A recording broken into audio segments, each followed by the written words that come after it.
Hi guys, my name is Christine and I'm a dating, relationship and personal development coach.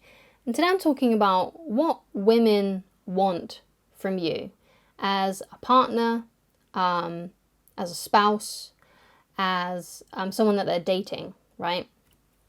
So this is, some info out there for the guys, the men who watch my channel, and also perhaps if you're like a lesbian watching this who is really into like feminine women.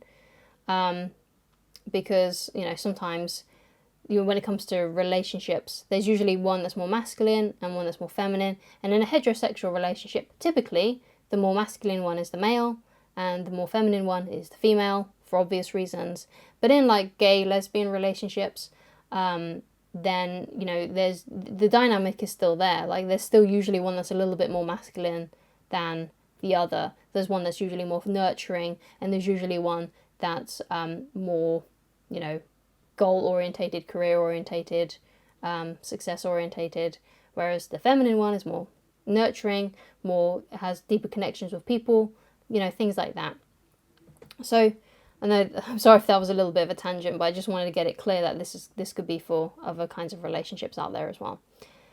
So, women want this from you. So, if it's like a sort of like a relationship dynamic, then what you got to do is you got to realize that, the women that you date and go into relationships with will need to continue to be courted and dated like the beginning of the relationship. There's a good quote that I heard ages and ages ago, and it's like, how you get your partner is how you keep your partner. So if you guys went on loads of dates and you did lots of different interesting things together, you got to try and maintain that throughout the relationship. That's what keeps the romance and spark alive, by having those shared experiences together.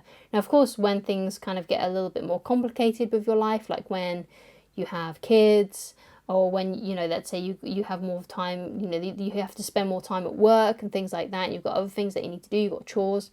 And obviously, you're not going to be able to do it as much, but you still do it, right? Even if it's just once a month. Preferably, try and do it like maybe 2 or 3 times a month to try and go out on a date and do something fun and interesting together.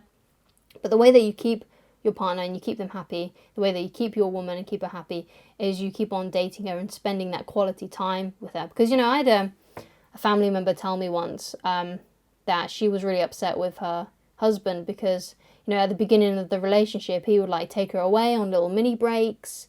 They would spend so much time together. And then over the years, he just stopped doing that. And it made her feel really unloved and unwanted. And it made her feel really sad about it because she thought like, oh, he doesn't care about me anymore because he's not taking the same level of care as he did when it was the beginning. Like, I feel like he's fallen out of love with me. Now, it's probably not the case that he was out of love with her. What happened was they had a lot of things going on, family and things like that. And you just forget over time, but he probably doesn't know that. So what you got to do is you got to keep in mind that how you got your wife or your girlfriend is how you keep her, right? So just keep on dating her, keep on spending that quality time with her, because if she really loves you, she wants your presence. She wants your attention, right? So the next thing to do is to, continue to have those fun experiences and happy emotions. So when you're on a date as well, you got to make it a fun experience for her. You got to make it so she feels positive emotions, because she wants to have fun. The song "Girls Just Want to Have Fun" is accurate. She wants to laugh. She wants to have a fun experience. She wants to feel comfortable and, just have a great time. She wants to have a good laugh with you.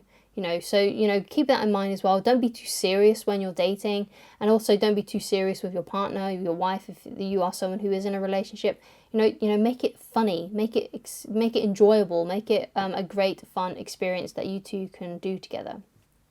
So, another thing that a woman will want from you is that you take the lead, right? Especially if she's very, very feminine, right? If she's very feminine, most of the time she is happy to go along with whatever you want to do. Right? So especially when it comes to like making plans, like it's like, oh, where do you want to go on holiday? She'll be pretty much happy if you just pick a destination and say, oh, let's go to Spain, let's do this, let's go to this hotel, let's go to this district in Spain or something like that. She'll be like, yeah, that sounds great. Most of the time she will say that, unless perhaps she's had a bad experience, then she may try and change the plan. She may be like, oh, I don't really like that place, can we go here instead? But most of the time she'll be happy to go along with whatever you say, right? So when it comes to making dates, be the leader, be the one that makes the plans, right? You know, don't just keep on saying, oh, what do you want to eat? You know, and then she'll be like, oh, I don't know, what do you want to eat? And then that conversation just keeps on going back and forwards like that until she has to make a decision. Try and be decisive and make the decisions. Like I said, if she isn't happy or she isn't comfortable with the decision, she'll most likely say, but most of the time, she'll be just happy to go along with what you want to do. So be the leader. She'll like that. She'll find that attractive. Like, women want men who are leaders, right? So make those decisions. Now, you know, obviously don't, you know, I don't know, be too, you know, strict with those sort of things. You know, if she wants to change the plans, let her, you know. But most of the time, she, like I said, she'll be happy to go along with whatever you want to do. You know, she just wants to have fun and have those fun experiences. So, you know, be decisive, essentially. You know, make the decision. And it doesn't even have to be things like that. It could be just like, oh, what sort of TV should we get for the living room? You know, be decisive. Find one that you like and think, hey, how about this one? You know, like I said, if she doesn't like it, for whatever reason, she will say. But most of the time, she'll be happy to just go along with it. You know, it's like, well, where do we send the kids to school? Which school should we send them to? Be decisive and make a decision about it. Like I said, if she isn't happy with it, and she doesn't like it, then she will say. She will be happy to go along with whatever you say most of the time, right? So be the leader. She will find that attractive, right? If you want your wife or girlfriend to feel more attracted to you, be more decisive, have more leader energy, right? So the next thing is what women will want from you is you to act on your own initiative without her guidance, right? So obviously sometimes you have to ask certain things to get guidance if you don't know, but most of the time, you know, if you instinctively know what to do, you don't need to ask her permission all the time or ask for her guidance, right? Trust your own initiative and just go for whatever it may be, you know, whatever it is for you, right? So for example, this is a bit of more like a domestic thing, but like, let's say you see that there's a huge pile of washing, right, that needs to go in the washing machine, right? There's a lot of dirty clothes that need to go in the washing machine. Don't go up to her and say, should I put these dirty clothes in the washing machine?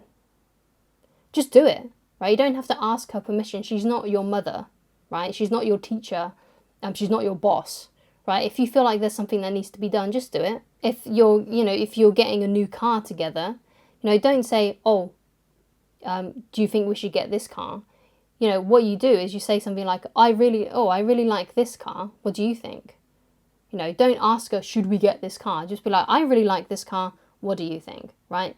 Don't just buy the car, because if it's a joint decision, then obviously you do need her input. You need to show her what you want. But like I said, most of the time she'll be happy to go along with what you want.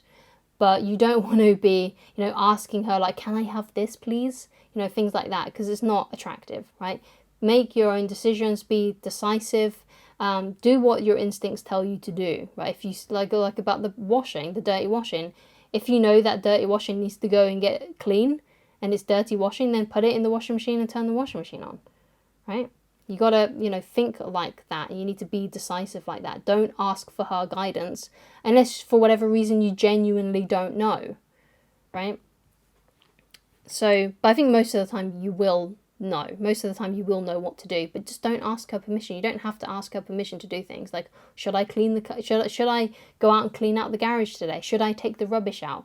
Don't ask her, just do it. Just do whatever needs to be done. Now, those are domestic things, but those can apply to other areas as well, other things as well. Like, for example, should I take this job? Do you think I should take this job? You know, if you want the job, then just go for it. And if you don't want the job, then don't do it, right? Don't ask her permission for things. It's really, really unattractive. And in a way, it kind of looks like you're treating her like your mum or your boss or your teacher. So the last thing that women want from you, and I'm sure there's a million other things that women want from you as well, but I wanted to give you a good overview, is that you got to learn how to be a great listener, because women tend to be more emotional and they like to talk about their feelings a lot. So you want to basically be able to facilitate that. And what you do is you just become a really good listener. So that means if you can tell that your woman is bothered by something, you got to switch off the TV, you got to switch off the video game, you got to stop, or you got to turn off your phone, or you got to, you know, put your phone down, whatever it may be. And you got to ask her questions about what she's feeling. You know, like, hey, are you okay? Then she'd be like, oh, you know, I'm feeling a bit down. And you're like, oh, how come you're feeling a bit down? And she's like, well, you know, at work today, you know, Sandra said this to me and it made me feel this way. And you're like, oh no, Sandra said that to you and it made you feel like that? That's awful. How did that make you feel? And she's like, yeah, I feel pretty awful. And you're like, well, what happened next? What happened after that? You just keep on asking questions about it so she opens up and she can get it off her chest, because women tend to like to talk about things. That's how they get through things. That's how they organize things in their head. They do it by talking about it. And don't try to fix the issue, because more than likely she doesn't want you to fix the issue. If she wants your opinion, she'll ask for it. If she wants you to fix it, she'll ask for you to fix it. Or if you're unsure, then you can just say, would you like my opinion on this? Or would you like my guidance on this? Would you like me to help you fix it? Or would you just like me to be an ear for you and just listen to you? And most of the time, she'll just say, oh, yeah, I just really want you to listen to me. And sometimes she may ask for your opinion as well. But she wants to talk. She wants to talk about her feelings. Because what I see a lot of issues with men and women is women tend to want men to behave in a way that they behave, right? And men also want the same thing. They expect their women to behave in the same way that they behave. Now, with most men typically don't like to talk about their feelings that much. And they prefer to, you know, go and do an activity and just sort of stir it, just let it stew, I guess you could say, within their own head. And to like think about it and kind of come up with a solution. Or they may automatically go on Google or YouTube to try and find a tutorial on what to do or something like that. Or they may go and ask a really close friend on what they think they should do. But most of the time they want a concrete sort of like answer, like, oh, I need to find out how to fix this, so what's the answer? But with women, they want to talk about it. They want to talk about their feelings. They want to talk about the whole story, about the whole experience. And they want to talk about how they're feeling. Right? So what you don't want to do as a man with your woman is to expect her to behave like you and to just want a quick fix it answer. She wants to talk about it. She is an emotional being and she wants to discuss her feelings. Right? So you have to facilitate that by just asking her questions. It doesn't mean that you start behaving like that, right? And you start talking about your emotions, you know, especially if that's not something you're comfortable with. She just wants to talk about her and how she's feeling, right? It doesn't mean that she doesn't want to hear it. If you want to say something, of course she does. But most of the time, she just wants you to listen to how she's feeling, and she wants you to open her up in that sort of way where you're kind of like really digging into what's going on, right? She wants you to communicate with her like that because she's an emotional person, and the best way that she gets her emotions out is by talking about them, discussing them, telling you the story about it, and you giving your undivided attention to her. And you know, I hear some people complaining, some men complaining like, yeah, well, I don't have time to listen to her whining all the time, right? Things like that. And it's like, well, this is your wife, this is your girlfriend, right? This isn't just some random woman that you've just met, right? If you care about her and you love her and you're curious about her and you find her fascinating because you love her, then you won't mind, you know, listening to her for 20 minutes or even an hour because you love her so much and you care about her so much. You want to know what's going on inside her head. You care about her. If you don't care about her, then you won't care. And then maybe you need to question whether or not you're with the right woman. Because if you can't stand listening to your wife talk to you about her emotions for an hour, then you're probably with the wrong woman and you probably don't care about her enough and love her enough. Right? And if you're not with someone that you care about and find fascinating, you shouldn't be with that woman. So that's my advice on what women want from you. And these are, you know, great things that you can take with you when you're dating, if you're only just dating right now, or in your relationship, or when you get back into a relationship, if you're trying to get an ex back, or when you get into a new relationship. So I hope you found this video informative. Thank you so much for watching, and I shall talk to you again very soon. If you'd like coaching with me, then please go to www.christineloveridge.com, and I shall see you soon. Goodbye.